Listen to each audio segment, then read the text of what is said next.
twongeye kubahereza ikaze bakunzi ba Family TV. Murabizi yuko igihe cyose tuhora tubategurira ibyiza. Ahangaha rero muri studio twakiriye umuntu ariko nawe ni mukuru, yatangira yibwira abanyarwanda bakurikiye Family TV. Misemo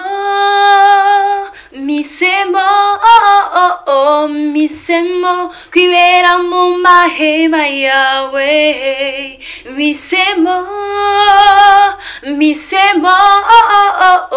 Misemo kwibera mu bikari byawe. Wow. Amazina ni Nicole Ituze. Mu rugo ni Rubavu, nsengera muri Restoration Church.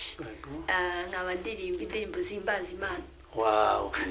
Nicole, mu rugo ni Rubavu, uririmba indirimbo zihimbaza Imana, usenga muri Restoration. Ese kuririmba wabitangiye ryari? Natangiye mu 2015 nibwo nashyize indirimbo ya mbere hanze. Okay. Nayishyize hanze ntabwo nari ninjiye neza muri muzike, narigaga. Nsori indirimbo imwe ndakomeza ndiga, sinaninjiramo cyane kugira ngo abantu bayimenye cyangwa muri media cyane.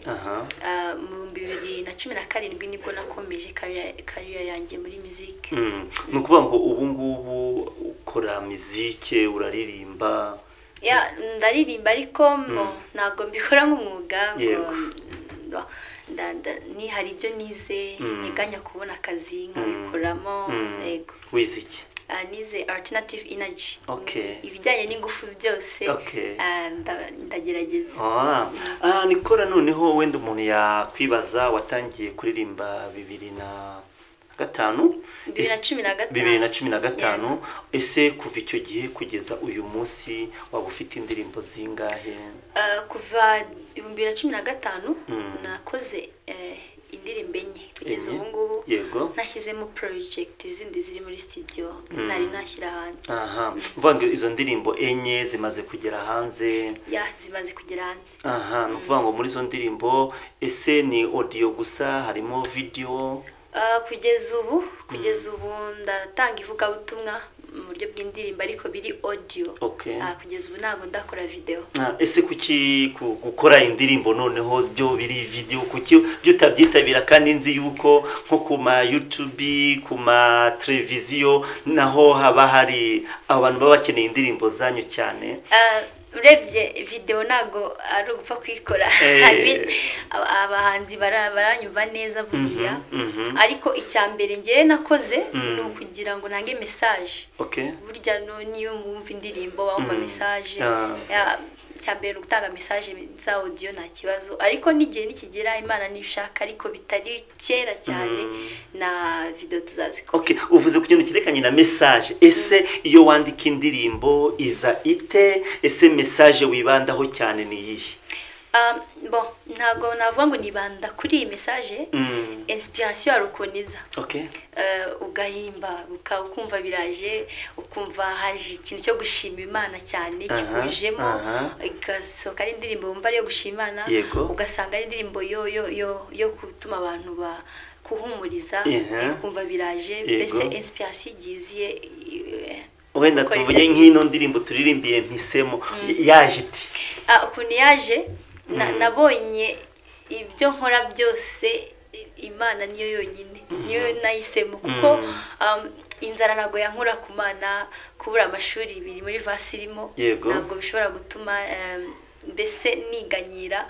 Rero icyo nahisemo no kwibera mu mahema y'Imana gusa. Okay. Wenda abantu bashobora kuba bakuvuze yuko udafite indirimbo ziri video cyane, ariko none tugize amahirwe yuko abantu bagiye kukubona, wenda abantu bakuzi mu mwijwi gusa no bari kukubona video. Basigerageza wongere turirimbire nko kandi kantu kamwe cy'indirimbo mu ndirimbo.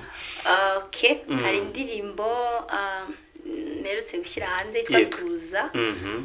Indirimbo ituje. Okay. Tuza, Imana irakuzi, nishobora guhindura amateka yawe. Tuza,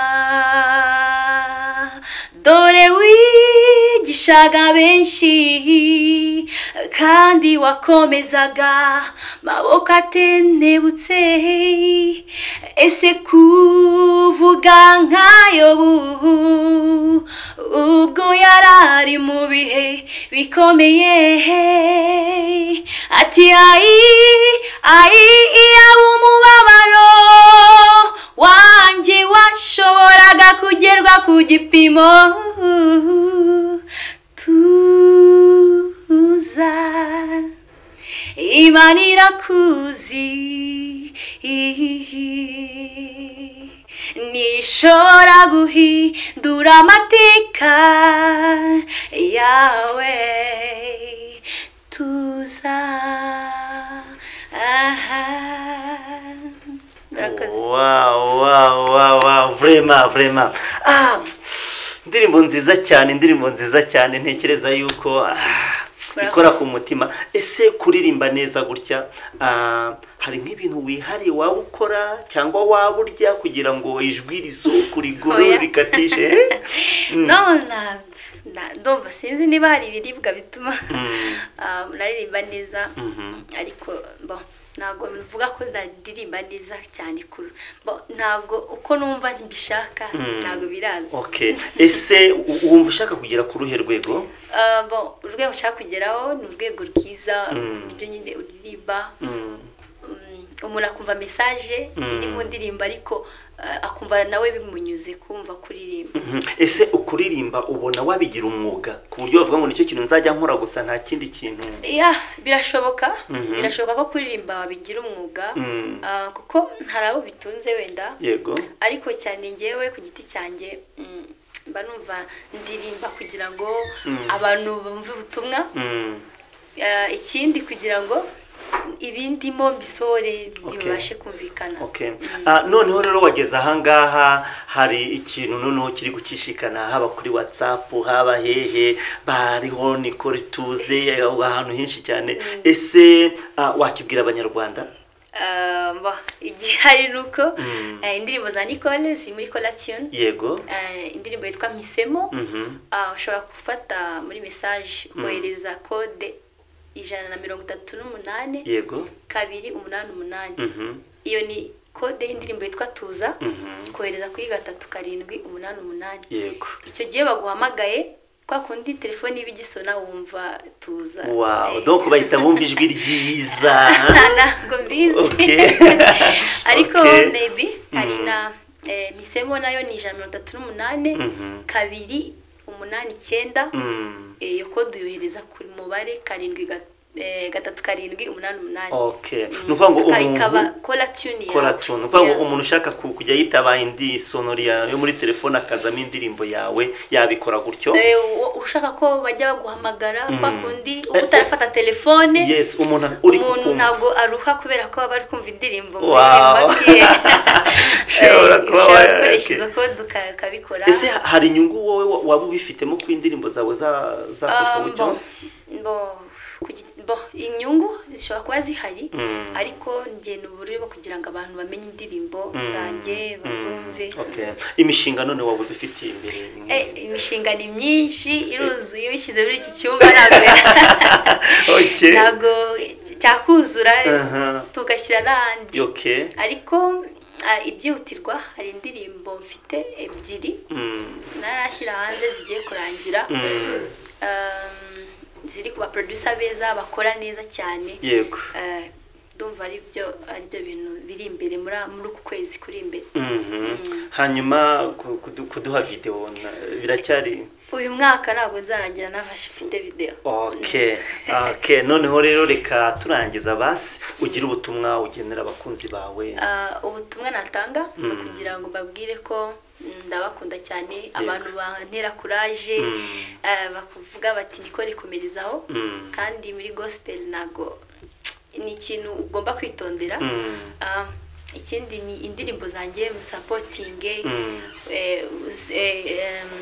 channel yanjye kuri YouTube Ituze Nicole ushobora kujyaho ukakora subscribe kugira ngo ujye umenya ibyo nahashyize niba ari indirimbo nshyashya ishobora kugufasha ukajya uzireba ukaziha abagenzi bawe.